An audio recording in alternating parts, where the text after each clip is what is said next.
joining me today. I have a special, perhaps a one-off video to share of a bag making kit that I was gifted from Babylon Leather. I was gifted this kit. I've already made the bag, but the kit, which I will show you in a little bit, comes with all the pieces to make this lovely tote bag, minus Kimono Hello Kitty. That one was mine. But I'm going to show you how to make one of these. So what's in the box? So here we have the main body pieces, so a front, back and two sides. Sorry, let me move that out of the way. It's got some hardware on one side already inbuilt. This is the bag lining, which is all leather. It's got the pockets all stitched in already, which have been reinforced on each side, which is quite nice to see that they've put the effort in that respect. We've got the zip, all ready kind of to install. These are the bag handles, like the tote bag handles. We have the all-important thread.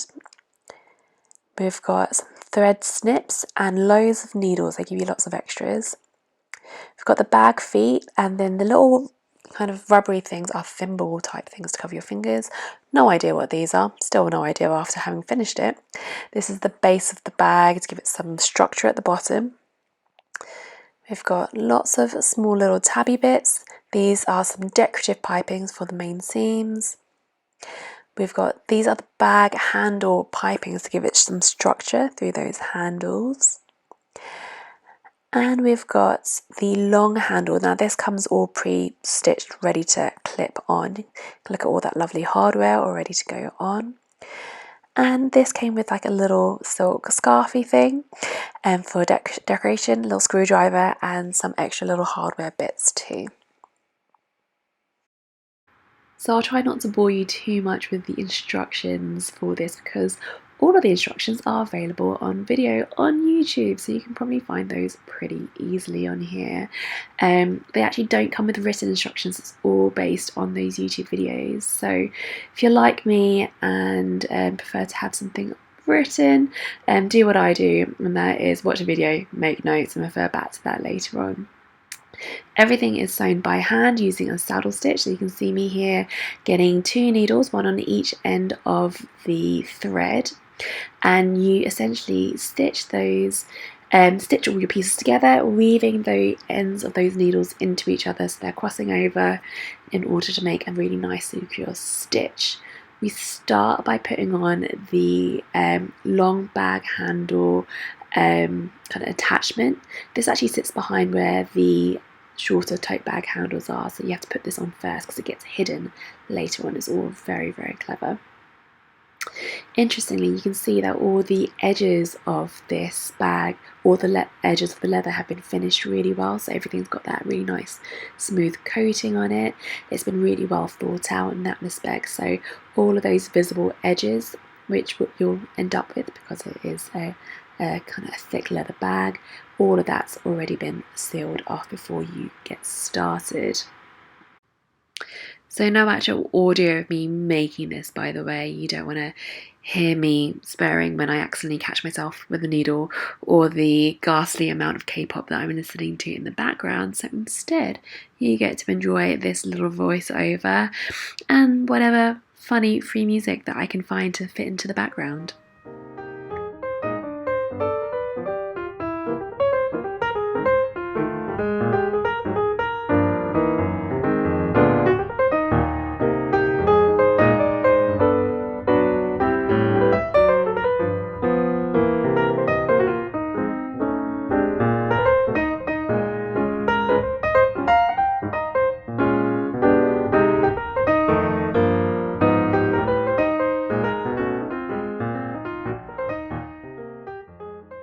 So you do start off sewing up all the little things that come with the bag, like the little key cover, the zip tag, the ends of the zip attachments, and things like obviously where you've put on the D-rings for the long handle.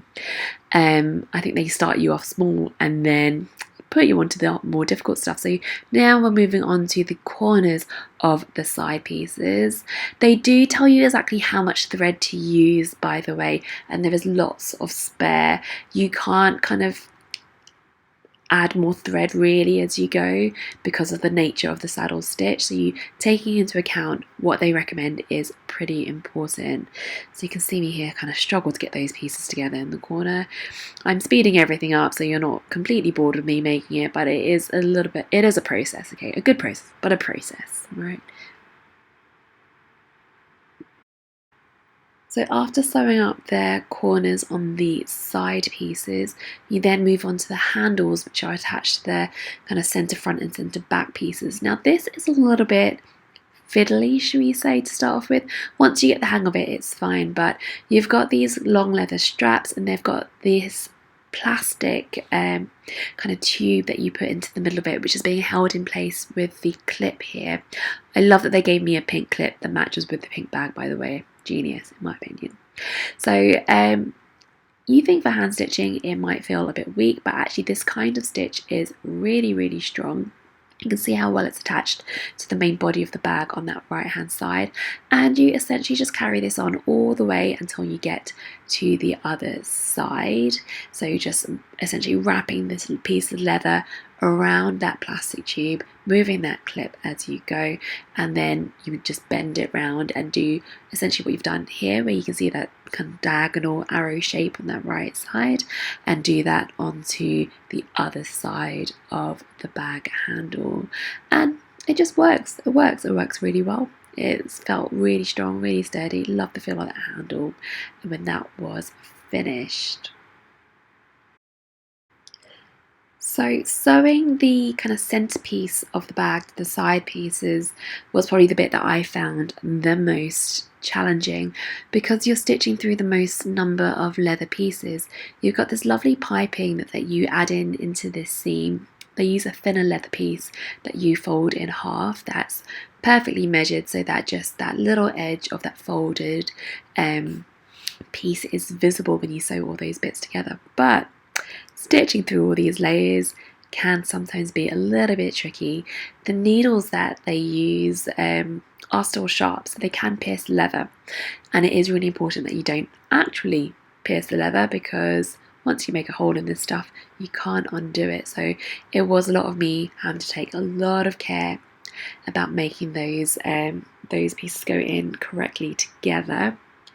And also you're just working with really, really long thread at this point, so it's a lot of pulling lots of thread through, pulling everything tight, and as I said, found that a little bit fiddly, time consuming more than anything. You'd definitely be able to do it. It is just simple kind of winding stitch in a way, just obviously two going into each other to create that saddle stitch, and it does work beautifully. This was probably the bit that I found the most difficult though, and the most fiddly of all the bits. So I won't bore you too long with that, but no, despite the fiddliness, I managed to get there. This is me at the end of getting the second side piece on, so you can see already creating that beautiful shape, lovely kind of square corners there, and just getting that last bit of that seam together with the piping. Really satisfying, by the way, getting all of those together.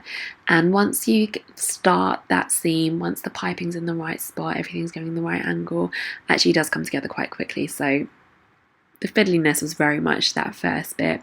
Maybe the first half of the first seam it was a bit like that, but steadily it did get a lot faster as I went on.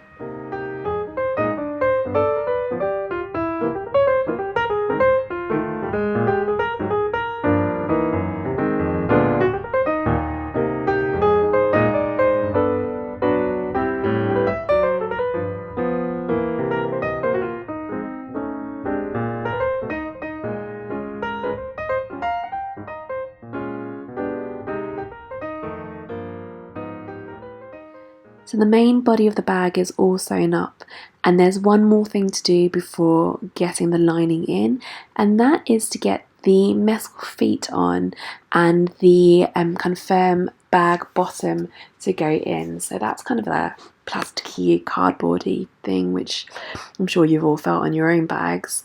And we are literally just screwing those pieces in place.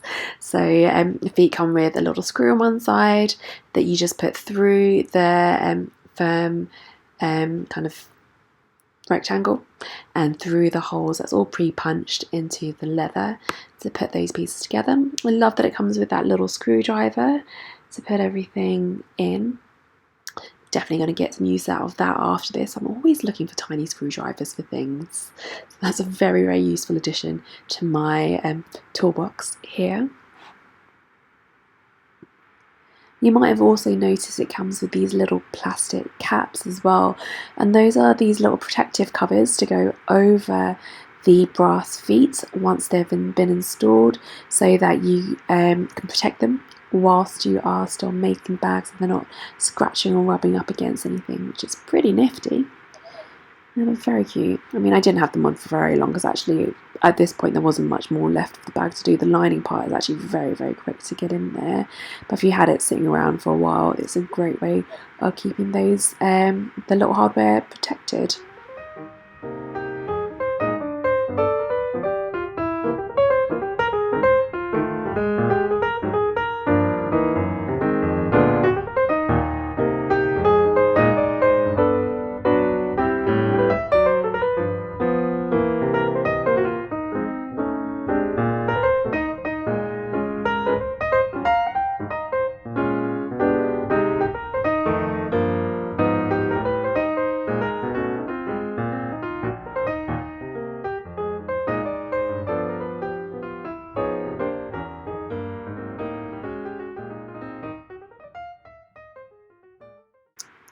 The last bit of proper sewing to do is to get that lining in place. So the lining already has a zip attached to it, so you are now stitching through the lining and the zip, so the actual zipper tape, as well as the outer body of the bag. Start from one end and work all your way around. You have to add this little tab on one side, and the tab goes the opposite direction of where the zip closure is. So remember, you're going to be holding that end in theory and pulling the zip across, and the zip tab will, when it's closed, we'll want to sit where that little brass bit of hardware is that was already pre-installed on one of these side panel pieces. So this part was probably one of the easier bits to sew around, mostly because of access. Everything was all in nice form at this point. Nothing was moving around. Everything was doing what it needed to do, which was great. The main thing I would say, the main takeaway to take from my experience of making this bag, is that when you are doing this saddle stitching, when you are passing that second needle through the same hole that you've already been through once, really try to make sure that you don't accidentally catch your thread by accident, because I ended up doing that a few times and ended up having to kind of take it all apart because undo those stitches, because when they are caught against each other you can't pull them tight, and that does lead to problems where you can't tighten it, so you can't get a nice even appearance of the stitch itself. So you can see here that I'm really pulling it tight as I'm going, and that's just to make sure that it's staying nice and even and nice and strong all the way around, so there's no kind of loose bits as I'm working. See, I've gotten a lot better at this by this point of the bag making process.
So last things to do, now the zip tab is on, get that padlock on and in place.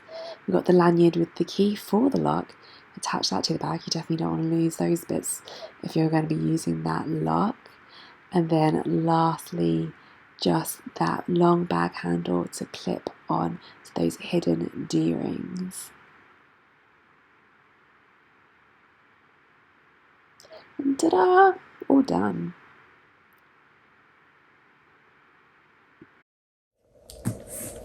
So this is what the final bag looks like. Always good to have someone in the frame so you can see how big this is. So the bag came with, the bag kit, sorry, came with these little kind of silk scarf tie things. Kimono Kitty is mine. I got that when I was in Japan a couple months ago. And honestly, I think that Kimono Kitty was part of the reason why I went for this pink tote bag, because I thought that she would look the cutest on a little pink bag like this. Yeah, I've become that person who like loves purse pals and Labubus. Not that I've got my own yet, but I want one day. So show you what that looks like, either on your arm or with the shoulder strap like so. Looking good. It really is a very good size though, so it is the perfect kind of laptop, iPad, carry-all kind of bag. Very, very smart looking still. I'm very aware the pink is not a practical choice at all. It does come in much more practical colours, I think black, brown, dark blue, all of that, but you know what, for a fun project I had to go with the fun colour as well. I love the size. I think I'm going to get lots and lots of use out of this. I love that there's lots of kind of styling options with it. I like the safety feature with the lock, but am I going to use it? Maybe, maybe not, but it's very, very stylish, isn't it? I do love that it's zipped. I used to have a tote bag, a leather tote bag that got stolen quite a few years back, and that was just open on the top without the zip, and actually I do think that this is way more practical. Love all the pockets on the inside. I would say if I had thought about this and planned ahead and wanted to do more to kind of make it my own, I might have changed out the fabric of the inner pockets, because it's kind of this scratchy plasticky stuff, which I think would have actually been a nice opportunity to have made it a bit more individual and add something of my own to it. But that's for, you know, future me to worry about if I ever did get another kit, which I really want to. They are really fun projects. This is really what I consider like meditative making. You don't really have to overly think too much in the way that I would be if I was sewing clothes and things like that, when I'm worrying about fit, whether the pieces are coming together properly, all of that. Something like this, everything is put together so beautifully. The pieces come together really well. You know that someone has already done all those measurements, made sure that every little thing has been thought of already, which means that you can just get on straight with the crafting and the creating, which is really great for me, especially after like a long day at work. This is a project that I really enjoy coming home to, and you know, you don't have to do loads at once. I took maybe 2 weeks, just over 2 weeks to get this done in total, and absolutely worth it in my opinion. Definitely gonna make loads of use out of this one. So if you want to make your own leather bag, follow my link below to the Babylon Leather website and go and find yours. They have tons of designs, different colors, different leather textures. I am sure you're going to find something that you love on there. Literally a style for everyone. So thanks for joining me today. Hope you enjoyed my short foray back into the YouTube world. We'll see if this continues further or not. It's been quite fun doing this for the first time in a while. Anyway, thanks for joining me. See you soon, hopefully. Bye.